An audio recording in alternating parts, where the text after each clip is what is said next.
Latest ആയിട്ടുണ്ടെങ്കിൽ Rana Fathima ഒരു video ഇട്ടിട്ടുണ്ടായിരുന്നു. ഇത് കണക്കുണ്ടെങ്കിൽ അനുമോളെ പറ്റി താൻ ഭയങ്കര സപ്പോർട്ട് ചെയ്തില്ല, ഇല്ലെങ്കിൽ അനീഷിനാണ് വോട്ട് ചെയ്യണോ എന്നുള്ള രീതിയിലൊക്കെ താൻ പറഞ്ഞതുകൊണ്ട് തന്നെ ഒരുപാട് PR വർക്കേഴ്സ് വന്നിട്ട് തന്നെ ഉണ്ടെങ്കിൽ ഉപദ്രവിക്കുന്നതായിട്ടുണ്ടായിരുന്നു. ഇപ്പോൾ നോക്കിക്കഴിഞ്ഞാൽ ഇത് കണക്ക് റണ ഫാത്തിമ ഇറങ്ങിയ സമയത്ത് ഒരുപാട് പേരുണ്ടെങ്കിൽ റണ ഫാത്തിമയെ സപ്പോർട്ട് ചെയ്തിട്ടുണ്ടായിരുന്നു. അതേ സമയത്താണ് ഇതേ കണക്കുണ്ടെങ്കിൽ റണ അവസാനം പറയുന്നുണ്ടായിരുന്നു അനീഷിനെ സപ്പോർട്ട് ചെയ്യണമെന്നുള്ള രീതിയിൽ. സോ ഇത് കേട്ടപ്പോൾ ഒരുപാട് പേര് വന്നിട്ട് ഇതേ കണക്ക് പറയുന്നുണ്ടായിരുന്നു പെണ്ണിൻ്റെ ശത്രു പെണ്ണാണ്, എന്തുകൊണ്ടാണ് അനുമോളെ സപ്പോർട്ട് ചെയ്യാത്തതെന്നുള്ള രീതിയിലൊക്കെ ചോദിച്ച് ഒരുപാടുണ്ടെങ്കിൽ ഇത് കണക്ക് PR ടീം ഒരുപാട് ഫാൻസൊക്കെ ഉണ്ടെങ്കിൽ ഇത് കണക്ക് വന്നിട്ടുണ്ടായിരുന്നത്.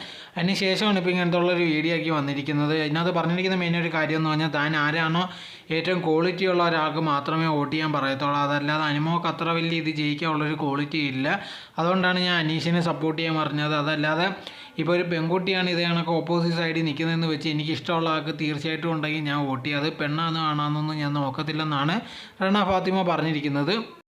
ഇതിനെപ്പറ്റിയുള്ള നിങ്ങളുടെ അഭിപ്രായം എന്തോന്ന് കമൻറ്റ് ബോക്സിൽ കമൻറ്റായി രേഖപ്പെടുത്തുക.